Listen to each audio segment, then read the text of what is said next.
እግዚአብሔር የተመሰገነ ይሁን። የእግዚአብሔርን ቃል ዛሬ እርስ በርስ በሚለው የኤፌሶን መጽሐፍን ምዕራፍ 4 ቁጥር 25ን በጌታችን በኢየሱስ ክርስቶስ ስም አነበዋለሁ። ስለዚህ ይልና ውሸትን አስወግዳችሁ እርስ በርሳችን ብልቶች ሆነናልና እያንዳንዳችሁ ከባልንጀሮቻችሁ ጋር እውነትን ተነጋገሩ።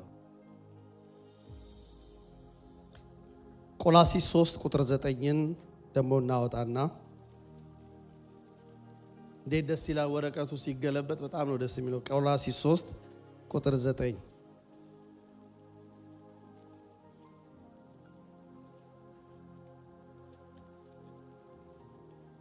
እርስ በርሳችሁ ውሸትን አትነጋገሩ፣ አሮጌውን ሰው ከስራው ጋር ገፋችሁታልና የፈጠረውን ምሳሌ እንዲመስል ዕውቀትን ለማግኘት የሚታደሰውን አዲሱን ሰው ለብሳችሁታል። የትምህርቱ ዓላማ ከመናገሬ በፊት የትምህርቱን ዓላማ ጥቂት ልበላችሁ። የትምህርቱ ዓላማ በአንድ አካል ብልቶች ሆነናልና የማይገባንን የውሸት ሕይወት በማውለቅ ለእውነት መኖር መቻል ነው። እደግመዋለሁ። የትምህርቱ ዓላማ ዛሬ እዚህ ጋር ቆሜ የምናገርበት ዓላማ በአንድ አካል ብልቶች ሆነናልና የማይገባንን የውሸት ሕይወት በማውለቅ ለእውነት መኖር መቻል ነው። ክርስቲያኖች እንደምታውቁት የእርስ በርስ የሚለው ቃል የታመቀ ብዙ ትርጉም ያለው ቃል ነው። አንድነትን ያሳያል፣ መያያዝን ያሳያል፣ አብሮነትን ያሳያል፣ መከባበርን ያሳያል፣ አብሮ መዝለቅን ያሳያል። እርስ በርስ የሚለው ነገር የሰው አይደለም። ሰው ስለፈለገ አይደለም እርስ በርስ የሚባለው ነገር የመጣው። አንድ የማይታይ በመንፈስ ዓለም እግዚአብሔር አምላክ ክርስቲያኖችን ወደ አንድነት ሲያመጣ እግዚአብሔር የሰራው ስራ ስለሆነ ባለፈው ሳምንት ፓስተር በኃይሉ በእርስ በርስ ግንኙነታችን መተናነጽ አለብን፣ አንዱ ለአንዱ ያስፈልገዋል፣ ግላዊነት አይሰራም፣ ብቸኝነት አይሰራም። መንፈሳዊ ዓለም ውስጥ የኔ ጉዳይ ያንቺ ጉዳይ ነው፣ ያንቺ ጉዳይ የኔ ጉዳይ ነው። ብቸኝነት አይሰራም። በራሴ እችላለሁ የምንለው ነገር የለም። አንድነት ያስፈልጋል የሚል ሐሳብ አካፈለን። መተናነጽ ያስፈልገናል። አንዱ ለአንዱ ያስፈልጋል። ምንም ጥያቄ የለውም። እኔ ያስፈልጋችኋለሁ፣ እናንተ ታስፈልጉኛላችሁ። ለስብከት አይደለም፣ ለእውነት ነው። ክርስቶስ ያን ትምህርት ሲያስተምረን ነበር ባለፈው ሳምንት። በጣም የሚገርመው የእርስ በርስ ግንኙነታችንን ደግሞ ሊያበላሽ የሚችለው ነገር ተዉ። ምን? አትተማሙ። የእርስ በርስ ግንኙነት ምን ይላል? ያፈርሳል። ግንኙነታችንን የሚያጠፋው ምንድነው? መተማማት ነው፣ መቦጫጨቅ ነው። አንዱ ስለሌላው ምን ክፉ መናገር ነው። ስለማናቀው ስላልገቡን ነገሮች ግምታችንን አንስጥ። መተማማት ነው በሽታ ነው። በተለይ አበሻውን የለከፈ ልክፍት ነው። እግዚአብሔር ይድፋው ካላችሁ አሜን በሉ። እንደሱ አይነት አሜን አለም። ጮክ ብላችሁ አሜን። ልክፍት ነው ይሄ። ሰው ማማት ይወዳል፣ በቃ ይበላዋል። ፊት ለፊት መንገር ስትችሉ በዙሪያው ትሄዳላችሁ። እሱ መጥፎ ነው መጽሐፍ የሚለው እሱ ነው። በጣም በማክበር በትህትና በእግዚአብሔር ፊት ጸልያለሁ። ራሱ የተሰጠኝ መልእክት ከባድም ስለሆነ እንደምትታገሱኝ ተስፋ አደርጋለሁ። አትተማሙ አለ። የመንፈሳዊ ዓለም ስርዓት ነው። እንዴት ራሳችሁን ታማላችሁ? እኔ እጄን እንዴት አማዋለሁ? እንዴት እኔ ጆሮዬን አመዋለሁ፣ አይኔን እንዴት አመዋለሁ፣ እርስ በርሳችሁ አትተማሙ የሚል በጣም የሚገርም ቃል ተካፈልን። ይህ ጳውሎስ የእርስ በርስ ግንኙነታችንን የመለኮት እንደሆነ እንድናውቅ መጀመሪያ ይፈልጋል። የእርስ በርስ ግንኙነታችን የመለኮት ጉዳይ ነው። ጥቅስ እንድታወጡ ይፈልጋሉ። አንደኛ ቆሮንቶስ ምዕራፍ 12 ዛሬ ትንሽ ጥቅስ እንድናይ ስለምፈልግ ትታገሱኛላችሁ። አንደኛ ቆሮንቶስ ምዕራፍ 12ን አንደኛ ቆሮንቶስ ምዕራፍ 12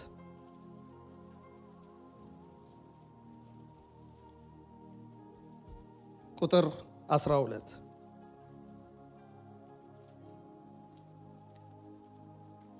በደም ስሙኝ። አካልም አንድ እንደሆነ፣ አካል ስንት ነው? አንድ ነው።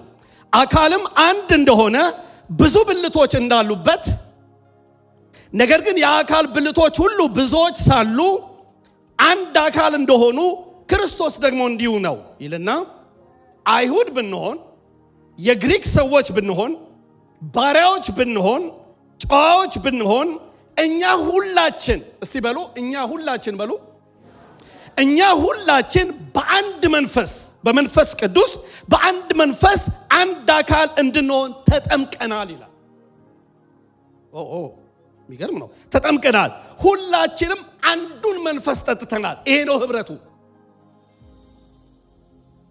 በአንድ አካል በመንፈስ በሚሆን በመንፈስ ቅዱስ በክርስቶስ አካል ላይ ሁላችንም ጠመቀን። ይህንን ስትሮንግ የሚያሳያችሁ ሮሜ መጽሐፍ ላይ ግቡልኝ። ሮሜ መጽሐፍ ምዕራፍ 12 ቁጥር 5ን አይቼ ወደ ሐሳብ ይመጣለሁ። ጥቅሶቹ ጥሩ ናቸው፣ በደንብ ይዋቸው። ሮሜ መጽሐፍ 12ኛው ምዕራፍ ላይ ቁጥር 5 እንዲህ ይላል። ከቁጥር 4 በአንድ አካል ብዙ ብልቶች እንዳሉን የብልቶች ሁሉ ሥራ አንድ እንዳይደለ ይችን ያዙልኝ። እንዲሁ ብዙዎች ስንሆን ምን ስንሆን? ብዙዎች ስንሆን በክርስቶስ አንድ አካል ነን። ስንት ነን? ጮክ በሉ። ስንት ነን? አንድ አካል ነን። እርስ በርሳችን እያንዳንዳችን የሌላው ብልቶች ነን ይላል። በደንብ አይታችሁታል። እርስ በርሳችን የሌላው ብልት ምንድን ነን? ብልቶች ነን። እኔ ስታመም፣ እጄ ሲታመም መላ ሰውነቴ እንደሚታወቅ አንተ ስትታመም ያመኛል ወይ? አንተ ስትጎዳ ጎዳለሁ ወይ? አንተ ስታለቅስ አለቅሳለሁ ወይ? በአካሉ ላይ ተጠመቅከው። በመንፈስ ቅዱስ አማካይነት አካሉ ላይ እግዚአብሔር ያስገባ አንዱ የአንዱ ብልት ነህ። ያንተ ችግር የእኔ ችግር ነው። የመንፈስ ዓለም ወሬ ነው ይሄ። በስጋማ ዘመዶቻችንን ነው የምንፈልገው፣ ጎረቤታችሁን ነው የምንፈልገው፣ አብሮ አደጎቻችን ነው የምንፈልገው። ስንወርድ ደግሞ የናዝሬቱ ከናዝሬት፣ የጅማው ከጅማ፣ የአፍጋኒስታኑ ከአፍጋኒስታን ነው የሚሆነው። ግን ብልቶች ሆነናል፣ አንድ ነን። እስቲ ጮክ ብላችሁ አሜን በሉ። ስንት ነን?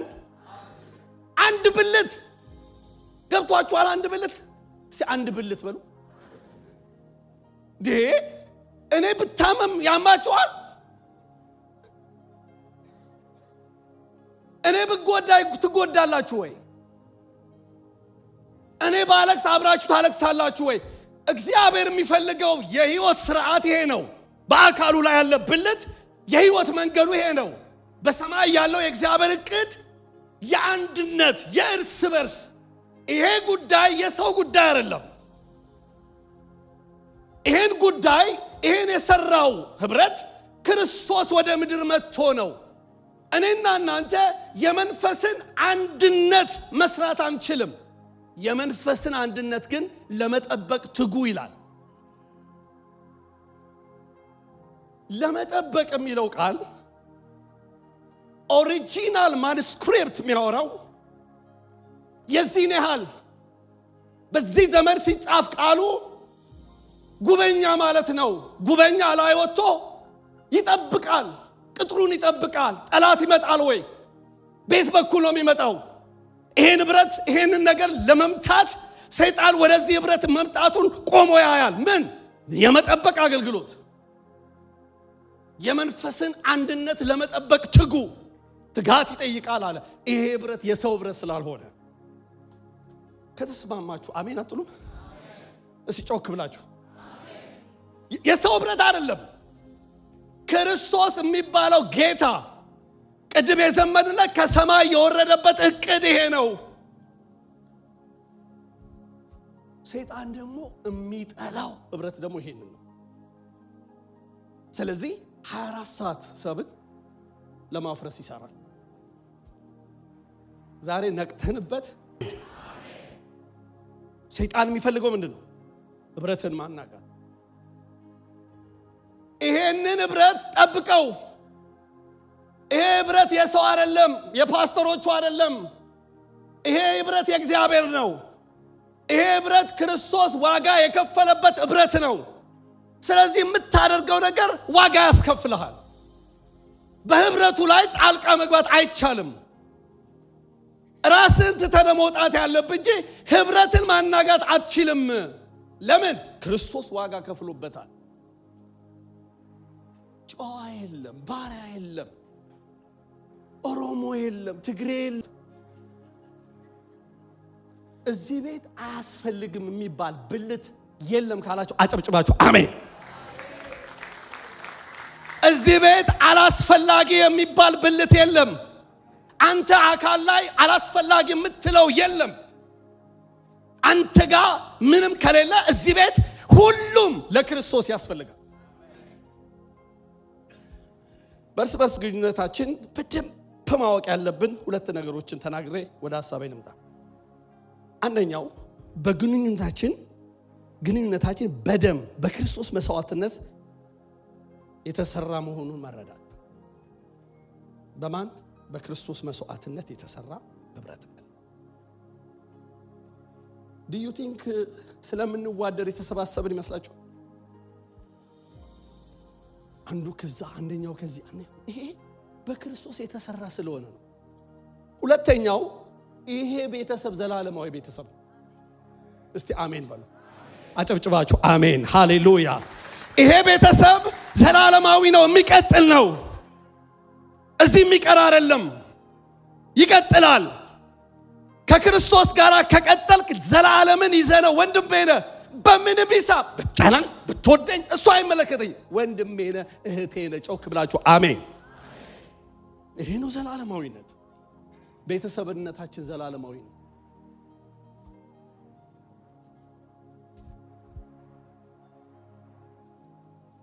ደካማ ቢሆን ድሃ ቢሆን የሚበላው ባይኖረው ወንድምን እህትን ምንም ባይኖረው ዝና ባይኖረው ጭብጨባ ባይኖረው ሰማይ አይኖቹ ያረፈበት ሰው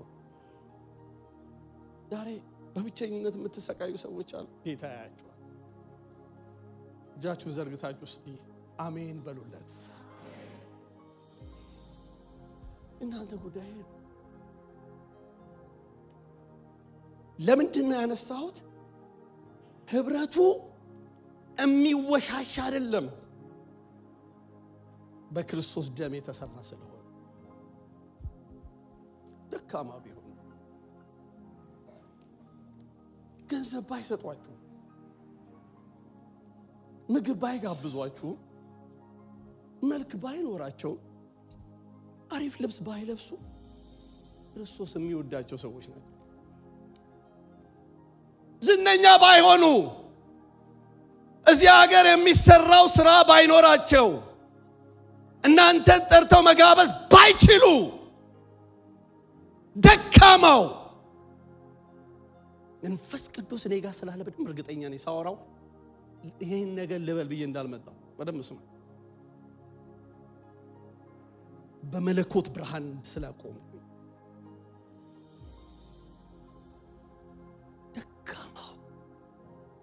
ደካማው አንቺን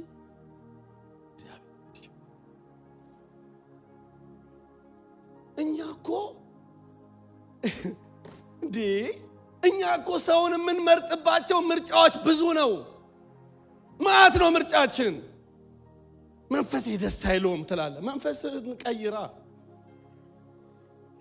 ሳይው ደስ አይለኝም አይሆንም ይሄ ሳይው ደስ ይለኛል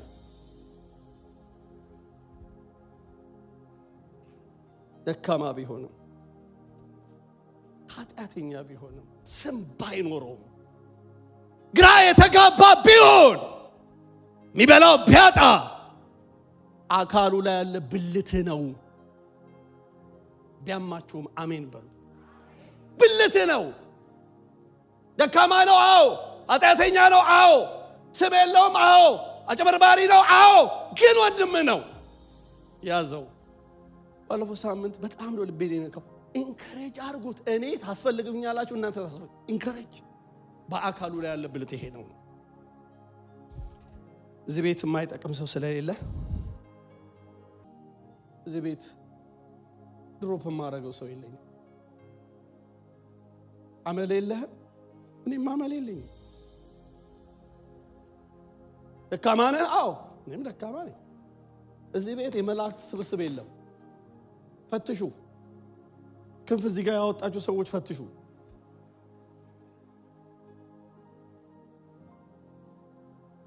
በእውነት ፈትሹ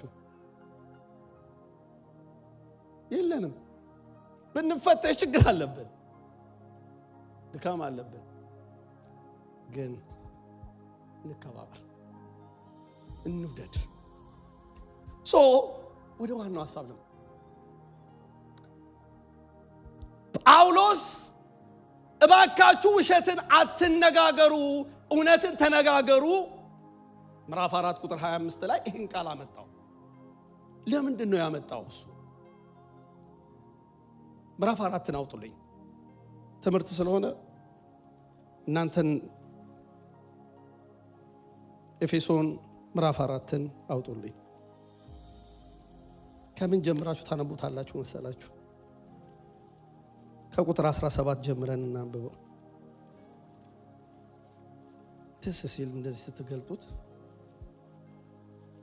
ቁጥር 17 እንግዲህ አሕዛብ ደግሞ በአእምሮአቸው ከንቱነት እንደሚመላለሱ ከእንግዲህ ወዲህ እንዳትመላለሱ ላለው በጌታም ሆኜ መሰክራለሁ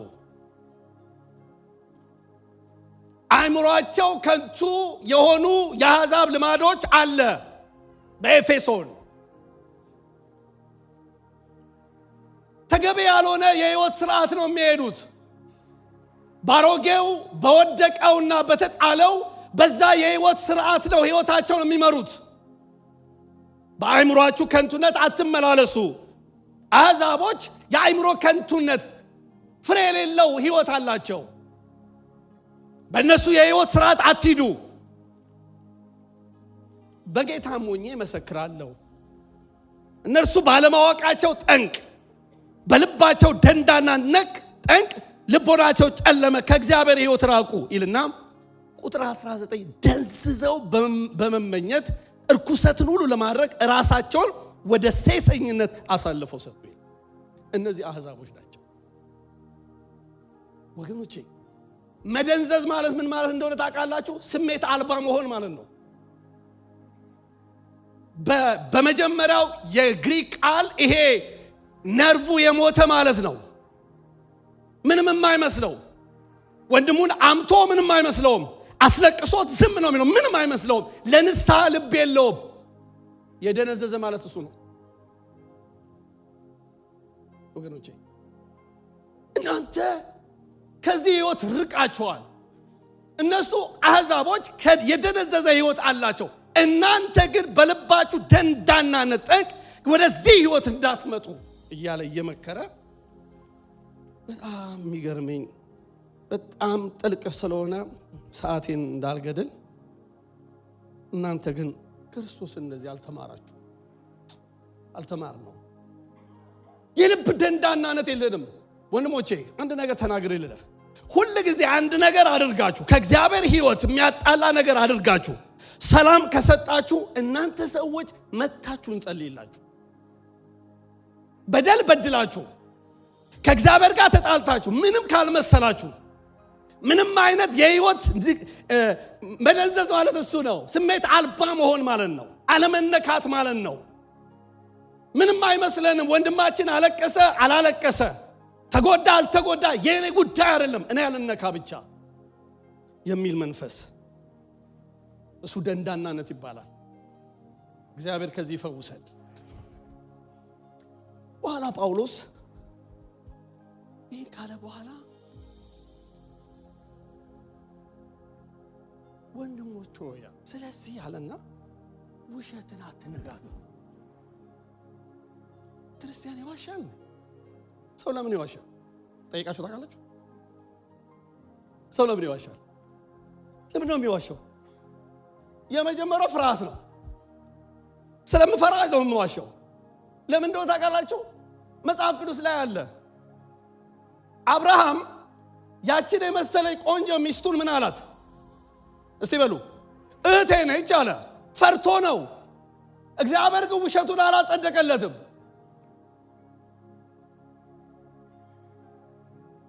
እግዚአብሔር ምንም ውሸቱን ባያጸድቅለትም ለሱ ጣልቃ መግባት ነበረበትና አንድ ነገር አላት። እኔ ሳነበው በቀደምለት እያነበብኩት አቤት የሰው ልጅ ድካም አልኩኝ።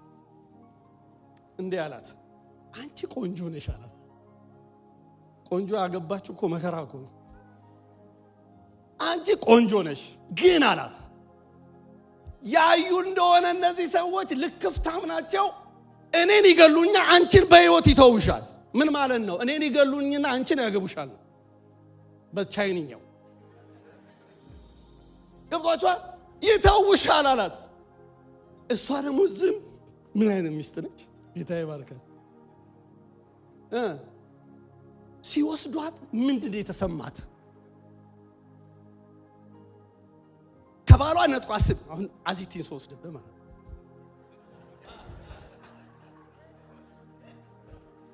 ዘራፍ ነው እንት ገብቷችኋል? ሲወስድ እሷ ምን አለች ነው የኔ ፖይንት። ይሄ አባቴ ዘር ቢሆን በስማም ክላሽ ነው የሚያወጣው፣ ይለጠልጠዋል። ግን ዝም አለ። እግዚአብሔር ይዋጋልኝ ካላችሁ አሜን። ማን ይዋጋላችሁ? እግዚአብሔር ተዋጋለት። ምን ፈርቶ? ጄነሬሽናል ነው ችግሩ።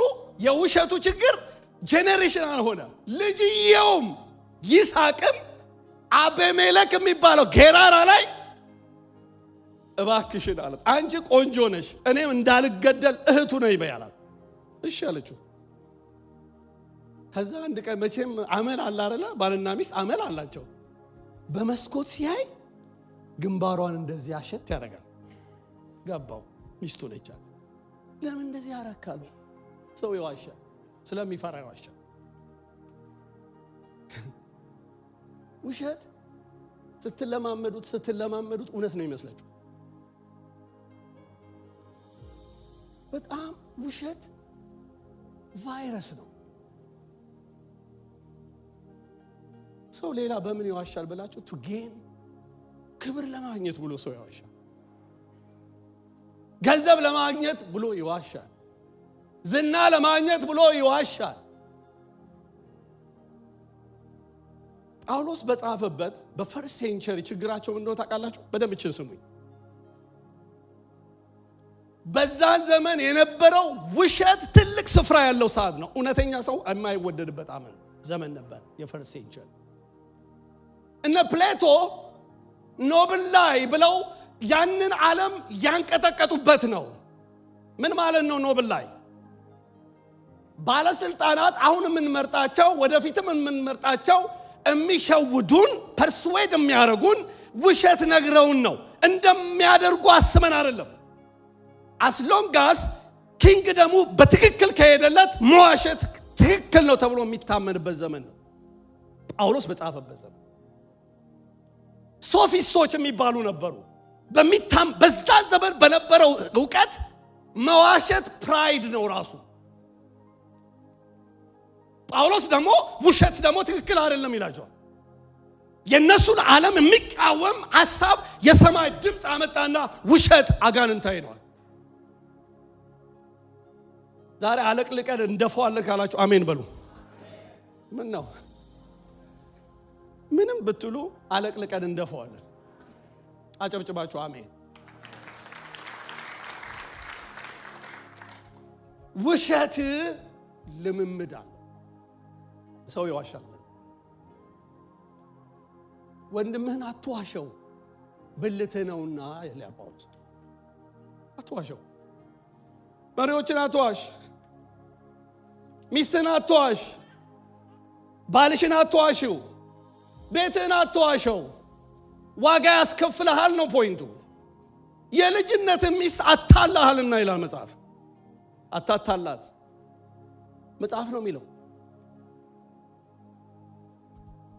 ጳውሎስ የኤፌሶን መጽሐፍ እኔ በአራት ከፍለዋለሁ፣ ግን ለዛሬ በሶስት ከፍዬ ላውራላችሁ። የመጀመሪያው ነገር ፖዚሽናሊ ያላቸው በክርስቶስ ኢየሱስ እግዚአብሔር ለማድረግ የወደደውን የፍቃድ ምስጢር አስታውቋቸዋል። በሰማይ ያለው የእግዚአብሔር ፍቃድ አላቸው እናንተን ብለስድ አድርጓል። ዓለም ሳይፈጠር በፊቱ ቅዱሳንና ነውር የሌለን በፍቅር እንሆን ዘንድ በክርስቶስ ምን አለን? መረጠን። በበጎ ፍቃድ እንደወደደ በኢየሱስ ክርስቶስ ሥራ ለእርሱ ልጆች ልንሆን አስቀድሞ ወሰነን። ይሄ ሰውዬ ታዩታላችሁ። ይሄ ሰውዬ ያገኘው ሰዓት ገረበኝ። ምንድነው የሚለው? እስቲ we are all family ይላል። ግን ልቡ ምንድነው ያለው? ሄት ዲቪዥን፣ ሄት ዲቪዥን ልቡ ውስጥ ያለውን እባቢው። ግን ቸርች ላይ ሆኖ ምን ይላል? እንደኔ ባካችሁ ቤተሰብ ነን ይላል። አስገራሚ ሰውዬ ነው። ስለዚህ ጳውሎስ የሆነላችሁ አለ ይልና ሁለተኛው ደግሞ ከ4 እስከ 6 ያለው ቃል ምንድነው የሚላቸው? ምዕራፍ 4 እስከ 6 ወይም ምዕራፍ 4 5 የሚገባ ህይወት ኑሩ አለ። ውሸት የማይገባ ህይወት ነው። ምን ማለት ነው? የሚገባ ብላችሁ በግሪክ ቃል ስታጠሩስ የሚለውን ቃል አክሲናስ ማለት ሚዛን ማለት ነው። በሰማይ ባለው የሚዛን ልክ ኑር ማለት ነው። ባካችሁ አሜን። በማን ሚዛን? በሰማይ ባለው በእግዚአብሔር ሚዛን በሆንከው በተፈጠርክበት በእግዚአብሔር ዕውቀት እግዚአብሔር አንተ በወደደበት አንተን ባከበረበት በዛ ሚዛን ልክ በምድር ተመላለስ። ሰማይ አንተን በሚያቅህ ብለስድ በሆንክበት ብሌምለስ በሆንክበት እግዚአብሔር አንተን በቀባበት ለትውልድ አንተን ባስነሳበት በዚያ ሚዛን አክሲናስ በዛ ኑር አለ። የሚገባ ኑሮ ማለት የሚለው አክሲናስ የግሪኩ ቃል AXIOS ነው። ሲነበብ አክሲናስ የሚገባ በለው። አይዟችሁ ከባድ የሚሆን ጮክ ብላችሁ እስቲ የሚገባ በለው። የሚገባ ህይወት ምን አይነት ህይወት? የሚገባ ሰማይ የሚያወራውን ህይወት። አትዋሸው ወንድምህን፣ እህትን አትዋሻት። ጳውሎስ ስለዚህ ነው ምዕራፍ 4 ቁጥር 25 ላይ ለምን ጳውሎስ እንዳነሳ መረዳት ትችላላችሁ። ከ17 እስከ 24 አሮጌ የህይወት ስርዓት ነው ውሸት። ስታመልክ ጌታችን መድኃኒታችን ኢየሱስ ክርስቶስ በጣም የሚገርማችሁ በተራራ ስብከቱ አንዱ የተነገረው ምጽዋት ስታደርግ በሰው ፊት ለማሳየት ራስን ምን አታደርግ። ምጽዋት ሲያደርጉ የሚጨበጨብበት ቦታ ነው የሚፈልጉት ሰዎች፣ ሚዲያ የሚያገኙበት ቦታ። በጣም የተጎሳቆለ ሰውዬ ሚዛን ወይም ሚዲያ የሌለበት ቦታ መስጠት አይወዱም ሰዎቹ። የት ነው የሚፈልጉት? ከፍታ ላይ ጭብጨባ ያለበት ቦታ ላይ። ምን ለማግኘት? ጭብጨባ። እግዚአብሔር አለ በሰማይ እግዚአብሔር አያስበውም፣ ዋጋ ቢስ ነው አለ። ከአባት ዘንድ ዋጋ ለማግኘት ከልብ አድርገው። የጌታ ባሪያዎች በሚዛን እንድንኖር እግዚአብሔር ይርዳል። እንዲህ ያላችሁ የአሕዛብ ምልልስ አትመላለሱ፣ ይሄ አይገባም። እግዚአብሔርን ባለማወቅ ወራት የሄዳችሁበትን ሕይወት አትድገሙት፣ አይገባም። በድንዛዜ ሕይወት አትመላለሱ፣ ይሄ አይገባም አለና በርስ ግንኙነት ታዲያ ምን እናስወግድ ካላችሁ የመጀመሪያው ውሸትን አስወግዱ። ውሸት ማለት ያልሆነን ነገር መናገር፣ ገምተን መናገር። ገምተን በሉስቲ ምን ብለን ብዙ ጊዜ የምንሳሳተው እንገምታለን። በዚህ ልክፍ ተለክፍ ያውቃለሁ። እኔ በጣም ገማሽ ነበርኩ። ጭንቅላቴ በጣም ከባድ ነው። እዚህ ቁጭ ብዬ እየሰበኩ ሌት ቦታ እንደማስብ ነው ያውቃለሁ። ጭንቅላቴ በጣም ኃይለኛ ነው። ያውን በቀደም ትናንት ለጓደኛዬ ያልኩት ነበር። አብርሽ የሚባል ጓደኛ አለኝ ዲሲ። አንተ እዚህ ሀገር ከመጣ በኋላ ጭንቅላቴ ትንሽ በረድ አልኩት። ኑሮ ሲያላጋህ ነው አለኝ። ጭንቅላቴ በጣም ከባድ ነው። አንዳንድ ጊዜ ንግስቴ ራሷ እስቲ እኔ ጋር አስብ ከኔ ጋር አውራ ትላለች። ይሄዳል። ግምትህ አደጋ ያመጣብሃል። ገምተህ ስለ ሰው ትናገርና ትጣላለህ። ብዙ ጊዜ ተጋጭቼ አውቃለሁ። ግምትን የሚያስቀር እግዚአብሔር ብርሃን ይምጣብን። ውሸት አንዱ ወደ ውሸት የምንመጣው በዚህ ነው። እንገምታለን። ሰላም ካላለን ተብቶ ነው እንላለን።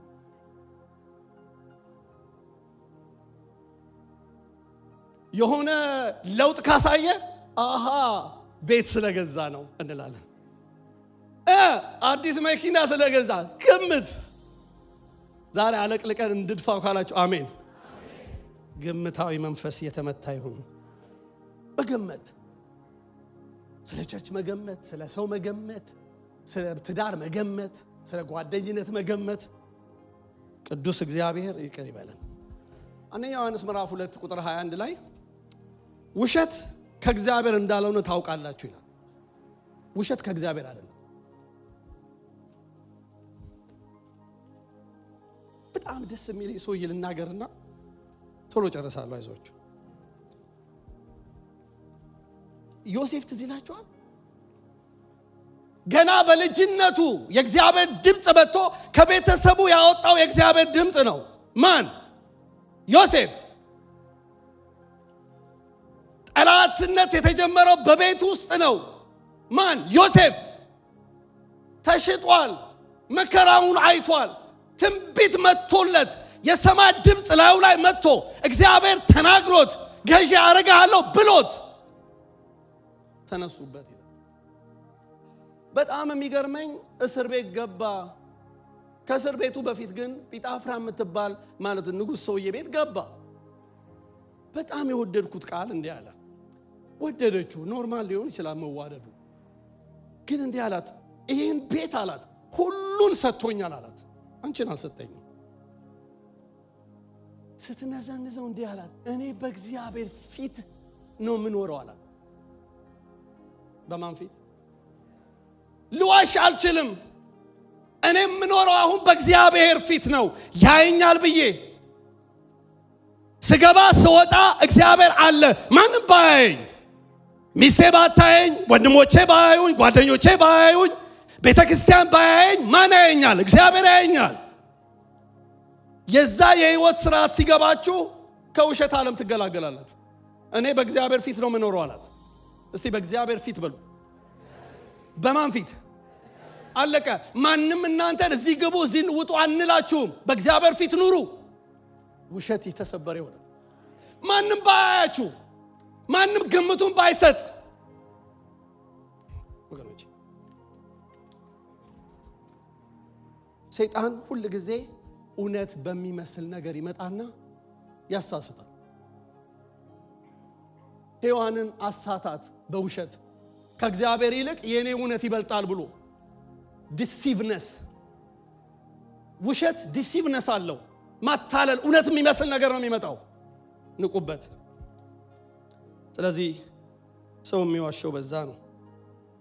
ህብረት ያበላሻል ውሸት። አሜን አትላለች። ውሸት ምን ያበላሻል? ስለማታውቁት ነገር አትናገሩ፣ እውነት ተናገሩ። ሁለተኛው የመጨረሻው እውነት መናገር። ውሸት ትታችሁ ምን ተናገሩ? እውነትን ተናግሮ የመሸበት ማደር። እውነተኛ ሰው አይወደድም። እመኑኝ፣ አትወዱትም። ለምን? ፊት ለፊት ነው፣ ፊት ለፊት ነው የሚጋጨው። እውነት ልክ አይደለህም፣ መጽሐፍ ቅዱስ አይልም።